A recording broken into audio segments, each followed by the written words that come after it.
በአደባባይ የወጣሁት ህዝቤ እንዲደርስልኝ ነው ስትል አትሌት ገለቴ ቡርቃ ተናገረች። በኢቲቪ አፋን ኦሮሞ ቴሌቪዥን ከሚቀርበው ገመዳ ሾው ጋር ቆይታ ያደረገችው አትሌት ገለቴ ቡርቃ አደባባይ የወጣሁት ህዝቤ ያለሁበትን አስቸጋሪ ሁኔታ አውቆ እንዲደርስልኝ ነው ብላለች። ከ800 እስከ ማራቶን ኢትዮጵያን ወክላ የተለያዩ መድረኮች ተወዳደረችው አትሌት ገለቴ ቡርቃ ሳላውቀው ትዳሬ እየፈረሰ ነው ብላለች። በሩጫ ባገኘሁት ገንዘቤ ወደ ኢንቨስትመንት ልገባ ስል ችግር አጋጥሞኛል የምትለው አትሌቷ ባለቤቷ በ2009 ዓመተ ምህረት ከቤት ጠፍቶ 8 ወር ከቆየ በኋላ ፍርድ ቤት እንዳቀረባትና እስካሁን ክርክር ላይ እንዳለችም ተናግራለች። ባለውለታዋና ጀግና ሀገሯን ኢትዮጵያ ስም ባለም መድረክ ያስጠራቸው አትሌት ገለቴ ቡርቃ እስከ ሰበር ሰሚ ችሎት ይግባኝ ብልም ሰሚ ላገኝ አልቻልኩም ስትል ክቡር ጠቅላይ ሚኒስትር የሚመለከታቸው አካላት ሁሉ እንዲሁም የኢትዮጵያ ህዝብ ከቤተሰቤ ጋር ጎዳና እንዳልወጣ ጎረቤቶቼ እንዲመልሱልኝ ህይወቴ እንዲታደጉልኝ ጥሪ ያቀርባለሁ ብላለች። የኢትዮጵያ አትሌት ፌዴሬሽን በአትሌት ገለቴ ቡርቃ ጉዳይ ላይ ጋዜጣዊ መግለጫ ሰጥቷል። በዛሬው ዕለት መግለጫ ሲሰጥ የዝህንም ጉዳይ ምን እንደተባለም ይዘን እንቀርባለን። የኢራን የደህንነት ባለስልጣን የእስራኤል በርካታ ሚስጥራዊ ሰነዶች በእጇ ማስገበቷ ይፋ አድርጓል። አሜሪካና ቻይና የንግድ ውጥረታቸውን ለማርገብ በለንደን እየመከሩ ነው። አሜሪካና ቻይና ከፍተኛ ባለስልጣናት በሁለት ልዕለ ኃያል ሀገራት መካከል የተፈጠረ የንግድ ውጥረት ለማርገብ ዛሬ በእንግሊዝ ለንደን ውይይት ተቀምጠዋል። የዚህም ዓላማው ምንድነው የሚለውንም በዝርዝር የምንመጣበት ይሆናል። ሰላም ጤና ይስጥልን ውድ የኢትዮ ከረንት የዩቲዩብ ገጽ ተከታዮችና አድማጮች እንደምን አላችሁ? ለዕለቱ የተመራረጡትን አርዕስተ ዜና ወደ እናንተ ይዘን ቀርበናል። እስከ መረጃው ፍጻሜ ድረስ በአብሮነት እንድትዘልቁ በአክብሮትና በትህትና እንጠይቃለን። ቤተሰብ ለመሆን ላይክ፣ ሼር፣ ሰብስክራይብ ማድረግዎን እንዳይረሱ።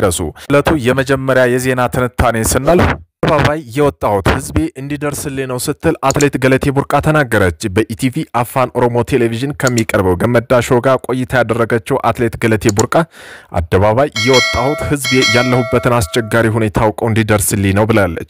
ከ800 እስከ ማራቶን ኢትዮጵያን ወክላ በተለያዩ መድረኮች የተወዳደረችው አትሌት ገለቴ ቡርቃ ሳላውቀው ትዳሬ እየፈረሰ ነው ብላለች።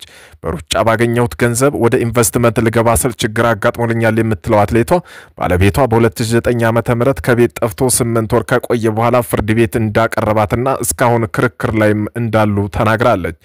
9 ዓመታት አብራ የቆየችው ባለቤቱ በ2009 ዓመተ ምህረት ለውድድር ከሀገር ወጥቼ ሲሄድ ከሸኘኝ በኋላ ውድድሩ ጨርሳ ስትመለስ ባዶ ቤት እንዳገኘችም ገልጻለች። ፍለጋውን ጀምራ ለፖሊስ ስታሳውቅ ደውሎ ለምን ስሜን ታጠፊያለሽ አርፈሽ ማትቀመጭ ከሆነ ገድልሻለሁ እንዳላት የተናገረችው ገለቴ በ2010 ዓመተ ምህረት እርሱ በኩል የክስ መጥሪያ እንደደረሳትም ጠቅሳለች። ፍርድ ቤት ስትቀርብም ባለቤቷ ጋብቻው እንዲፈርስ እንደጠየቀ እሷ ደግሞ የተጋቡት በእምነት ተቋም እንደሆነና እምነት ደግሞ ጋብቻ እንዲፈርስ እንደማይፈቅድ ጠቅሳ አላፈርስም እንዳለችና ነገር ግን በጫና ጋብቻው እንደፈረሰም ተናገራለች። ከዚያም ቀደም የወሰደውን ውክልና ተጠቅሞ ያለውን ንብረቴን ሸጦ ስለነበረ ጋብቻው ከፈረሰ በኋላ ንብረቴን ለማሳገር ብንቀሳቀስም ከአንድ ቤት በስተቀር ሁሉም ስማቸው ዞሮ ነበር ያገኘው ብላለች አትሌት ገለቴ ቡርቃ። አንዷ የቀረችው ቤቲም በ2008 ዓመተ ምህረት ውክልና የተነሳባት ቤት እንደሆነ የጠቀሰችው አትሌቷ በተለያዩ አካባቢዎች የሚሰሩ 10 ቤቶችና 4 መኪኖች ሌሎች በርካታ ንብረቶች ተሽጠውባት ባዶ እጇን መቅረቷ ተናግራለች። እናቱ እንዲኖሩ የሰጠዋትን መንግስት የሰጠኝን ቤት እንኳን እናቷ ሸጧል የምትለው ገለቴ ከጋብቻ በፊት ያፈራውን ንብረቴ ሳይመለስ ከጋብቻ በኋላ ያፈራነው ሳንካፈል አንዷን የቀረችን ቤቴ ለመካፈል ፍርድ ቤት ወስኖብኛል ስትል ተናግራለች። እሱ ቀርሞ ሁሉንም አቅዶበት ስለሄደበት ያላትን አቅም ሁሉ ተጠቅማ ፍርድ ቤት ብትከራከርም ውሳኔው ግን ከሷ በተቃራኒ እንደሆነ ተናግራለች። ከዚህም አልፎም እንደሚያስፈራራት ለፖሊስ ማመልከቷን ጠቅሳ ንብረቷ እንዳይገኝ አንድም ገንዘብ በሱ ስም እንደማያስቀምጥ እንዲሁም ተሽጦ የተባሉ ንብረቶች ከዋጋቸው እጅግ ባነሰ የተሸጡ መሆናቸውን ጉዳይ ውስብስብ እንዳደረገው ተናግራለች። ይህም ጉዳይ የማያውቀው የመንግስት አካል እንደሌለ የጠቀሰችው አትሌት ገለቴ ቡርቃ እስካሁን መፍትሄ ካለማግኘቴም በላይ ወደ ጎዳና ለመውጣት ከዚያም አልፎ ለህይወቴ አሰጊ ሁኔታ ላይ ስለምገኝ የሚመለከተው አካል ይድረስልኝም ብላለች። የወጣሁት ህዝቤ እንዲደርስልኝ ነው ያለችው ገለቴ ወጥቼ የምወደውን ስፖርት እንኳን እንዳልሰራ ማስፈራራት እየደረሰብኝ ነው፣ ቤት ውስጥ ተዘግቶብኝ ተቀምጫለሁ፣ አቅሜን ያበረከትኩላት ሀገሬና ህዝብ ያለሁበት ሁኔታ ይወቅልኝ ብላለች። የሀገሬ ባለውለታዋና ጀግና የሀገሯን ኢትዮጵያ ስም ባለም መድረክ ላይ ያስጠራቸው አትሌት ገለቴ ቡርቃ እስካሁን ሰበር ሰሚ ችሎት ይግባኝ ብልም ሰሚ ላገኝ አልቻልኩም፣ ክቡር ጠቅላይ ሚኒስትሩም የሚመለከታቸው አካላት እንዲሁም የኢትዮጵያ ህዝብ ከቤተሰቤ ጋር ጎዳና እንዳልወጣ ንብረቶቼ እንዲመለሱልኝ ህይወቴን እንዲታደጉልኝ ጥሪ አቀርባለሁ ብላለች። የኢትዮጵያ አትሌቲክ ፌዴሬሽን በአትሌት ገለቴ ቡርቃ ጉዳይ ጋዜጣዊ መግለጫ በዛሬው ዕለት ሰጥቷል። ብዙ ገለቴዎች አሉ፣ ብዙ ዝም ብለው ቤታቸው ተቀምጠዋል ሲሉ አትሌት ስለሺ ስህን የኢትዮጵያ አትሌቲክ ፌዴሬሽን ፕሬዝዳንት አብራርተዋል። በዚህ መግለጫ በዋነኝነት ለአትሌት ገለቴ በተጨማሪም ብዙ አትሌቶች ላይ ጥቃት እንደሚደርሱ በስፋት ገልጸዋል። ጥቃቱ በማናጀሮች፣ በአሰልጣኞች፣ በባሎችና በጓደኞች ከቤተሰቦችም ጭምር የሚፈጸም መሆኑና በሴቶች አትሌቶች ላይ ብቻ ሳይሆን በወንዶችም ላይ የተለያዩ መልክ ጥቃት እንደሚፈጸምም ተመላክቷል። ኢትዮጵያ አትሌት ፌዴሬሽን ፕሬዝዳንት አትሌት ስለሺ ስህን ገለቴ ብዙ ነገሮች እንዳሳለፈች መረዳት ችለናል፣ በህግ ተይዟል፣ ድጋፍ እንደሚያስፈልጋት እንደ ፌዴሬሽንም እንደ አትሌትም አብረን እንዳለን ለመግለጽ እንወዳለን ብለዋል። ፕሬዝዳንቱ የአትሌት ገለቴ ቡርቃ ጉዳይ ወደፊት ወጥቶ መምጣቱ እንጂ ብዙ ገለቴዎች አሉ፣ ይህም ታሳቢ በማድረግ በአትሌት ጥበቃ የሚያደርግ ዶክሜንት ሴፍጋርዲንግ እየተሰራ 3 ወራት ሆኖታል ሲልም ተናግሯል። አትሌት መሰረት ደፋር በበኩሏ አትሌት ገለቴ ግማሹን እንኳን ተናግራለች ብያላምንም ከንብረቷ በላይ በጣም የሚያሳዝነኝ ሁሉ አመት ኖራ አንድም ልጅ የላትም ብላለች። አትሌት ላይ የሚደርሰው ጥቃት እየጨመረ መምጣቱን የጠቆመችው አትሌት መሰረት ብዙ ሴት አትሌቶች ባዶ እጃቸው መቅረታቸው ተናግረዋል። የማትጠብቁት ደረጃ የማትጠብቋቸው አትሌቶች ብዙ ችግር አለባቸው፣ በዚህ መፍትሄ አጥተው የዓለም አትሌት ፌዴሬሽን የከሰሱም ያሉም አሉ ብላለች። አትሌት ገለቴ በተመለከተ በትክክለኛው ፍትህ እንዲሰጣት መንግስትም የገለቴን ጉዳይ አይቶ ትኩረት እንዲሰጣትም ጠይቃለች። ዶክተር አያሌው ጥላሁን የኢትዮጵያ አትሌቲክ ፌዴሬሽን የሕክምና ባለሙያ በበኩላቸው ከሚታየው ውጤት ጀርባ ትልቅ ችግር አለ፣ ለአትሌቶች ሁለንተናዊ ጥበቃ ማድረግ የዓለም አትሌቲክ ፌዴሬሽን ባወጣው አቅጣጫ መሰረት ሰነዶች እየተዘጋጁ ነው ሲል ጠቁሟል። ልጆቹ በሀገራቸው በጣም ችግር አለባቸው፣ ጥቃታቸው ሁሉ ይታወቃል፣ የተዳፈነ መስመር አለም ሲሉ ጥቃቱ ከህፃናት አትሌት ጀምሮ ምስተዋል መሆኑን አንስተዋል። ይህ ሴፍጋርድም በተመሳሳይ በኬንያና በደቡብ አፍሪካ ተግባራዊ መሆኑን በማንሳት ኢትዮጵያ ለአትሌቶች ሁለንተናዊ ጥበቃ ለማድረግ እየተሰራ ነው። አትሌት የማነ ጸጋይ በተለይ በሴት አትሌቶች የገቢ ምንጭ እስከመሆን ተደርሷል፣ ይህም ሁሉ የሚያውቀው ነው ያሉ ሲሆን ሴቶች ለጥቅም በመቅረብ ቤተሰብ ጓደኛ ሁሉ እንዳያገኙ ይደረጋሉ ተብሏል።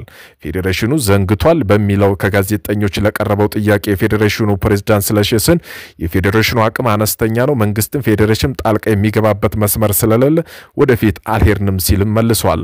አትሌቱ ከሚዲያው ጋር ያለው ግንኙነት የራቀ ነው፣ ወደፊት ወጥተን ችግራችን አይናገሩም፣ ወደ ውጭ ሀገር ሄደው የጠፉም አሉ፣ ቤታቸው ዘግተው በብዙ ችግር የተቀመጡም አሉ፣ በዚህም ወደ ኋላ ወደፊት ቀርቦ ችግራቸውን ይናገራሉ ብለን እንጠብቃለን ሲሉም ገልጸዋል። ይህም ለአትሌቶች ጥበቃ ይሰጣል የተባለው ሴፍጋርዲንግ ህግ ገና በሰነድ ደረጃ ያለ ሲሆን ለባህልና ስፖርት ሚኒስቴር ቀርቦ ከዚያ በኋላም በሚኒስትሮች ምክር ቤት የሚጸድቅ እንደሆነ በመግለጫው ላይ ተነስቷል። በርካታ የእስራኤል ሚስጥራዊ ሰነዶች በእጇ ማስገባቷ ተገለጸ። የኢራን የደህንነት ባለስልጣን የእስራኤል በርካታ ሚስጥራዊ ሰነዶች በእጇ ማስገባቷን ዛሬ ይፋ አድርገዋል።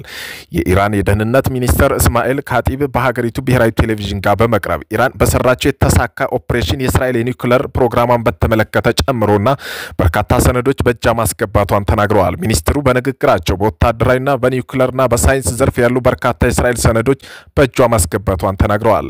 መረጃዎቹ እንዴት ኢራን እጅ እንደገቡ ያልገለጹት ሚኒስትሩ ከተገኙት መረጃዎች መካከል እስራኤል በቀጠናው ውስጥ ያላትን የኒውክሌር ቦምብ ብዛት ምን ያህል እንደሆነና ያየንበት እንዲሁም አንዳንድ ሰነዶች በቅርቡ ይፋ ይሆናሉም ሲሉም ተናግረዋል። ኢራን በእጅ ገብተዋል ካሎቻቸው ሰነዶች መካከል እስራኤል ከምዕራብ ሀገራት ጋር ያላት ግንኙነት የሚያሳዩ እንደሚገኙበትም ሀገሪቱ ይፋ አድርገዋል። አሜሪካና ቻይና የንግድ ውጥረታቸውን ለማርገብ በለንደን እየመከሩ ነው ተባለ። የአሜሪካና የቻይና ከፍተኛ ባለስልጣናት በሁለት ልዕለ ኃያል ሀገራት መካከል የተፈጠረውን የንግድ ውጥረት ለማርገብ ዛሬ በእንግሊዝ ለንደን ውይይት ተቀምጠዋል። በዋሽንግተንና በቤጂንግ መካከል ያለው የንግድ ውጥረት ለማርገብ ባለፈው ወር በስዊዘርላንድ ጄኔቫ ከተማ ሁለት ወገኖች አብዛኛውን ታሪፍ እንዲያነሱ ያስቻለ ቅድመ ስምምነት ላይ ደርሰው ነበር። ዶናልድ ትራምፕ በሀገሪቱ ላይ ሊጥሉት ያቀዱት የታሪፍ ለ90 ቀናት እንዲዘገይ ካሳወቁ በኋላ በአንጻሩ በቻይና ምርቶች ላይ የሚጥሉት ታሪፍ ደግሞ ወደ 140% ከፍ አድርገው ነበር። በቅድመ ስምምነቱ መሰረት ደግሞ አሜሪካ በቻይና ላይ የጣለችው ታሪፍ ከ145% ወደ 30% ዝቅ ለማድረግ እንዲሁም ቻይና በአሜሪካ የጣለችውን 125% ታሪፍ 10% ዝቅ ለማድረግ በሀገሪቱ ውስጥ ውጥን ይዘው ነበር። በኋላ ግን ዶናልድ ትራምፕ በማህበራዊ ትስስር ገጻቸው ላይ ቻይና የንግድ ስምምነቱ ሙሉ በሙሉ እንደጣሰች መግለጻቸው ውጥረቱ እንዲያገረሽ አድርጎት ነበር። ባለፈው ሳምንት ደግሞ በአሜሪካው ፕሬዝዳንት ዶናልድ ትራምፕ እና በቻይናው መሪ ሺ ጂንፒንግ መካከል ከቀናት በፊት የንግድ ውጥረቱን ለማርገብ ያለመና ከአንድ ሰዓት በላይ ፈጀ ስልክ ውይይት ማድረጋቸው ይታወሳል። የዛሬው ውይይት ሁለቱ ወገኖች ጄኔቫ በደረሱት ቅድመ ስምምነት ወደ መስመር ለማስገባት እንደሚረዳቸው የዋይት ሃውስ ቃል አቀባይ ካርሎን ሌቪት ለፎክስ ኒውስ ተናግረዋል። የአሜሪካው ፕሬዝዳንት ዶናልድ ትራምፕ በድጋሚ ወደ ስልጣን ከመጡ በኋላ በሁለቱ ሀገራት መካከል አንዱ ባንዱ ላይ የሚቀጥሉትን ቀረጥና አጸፋዊ ታሪፍ እርምጃ ባሻገር ከፍተኛ የኤክስፖርት ቁጥጥር እያደረጉ መሆኑን ለሮይተርስ ዘገባ ያመለክታል። ፒተርሰን ኢንስቲትዩት ፎረም ኢንተርናሽናል ኢኮኖሚክስ የተባለው ጥናት ተቋም እንዳስታወቀው ከሆነ እንደ አውሮፓ አቆጣጠር 2024 አሜሪካ 143.5 ቢሊዮን ዶላር የሚያወጡ የተለያዩ ምርቶች ወደ ቻይና ልካለች። በአንጻሩ ቻይና 438.9 ቢሊዮን ዶላር የሚያወጡ ምርቶች ወደ አሜሪካ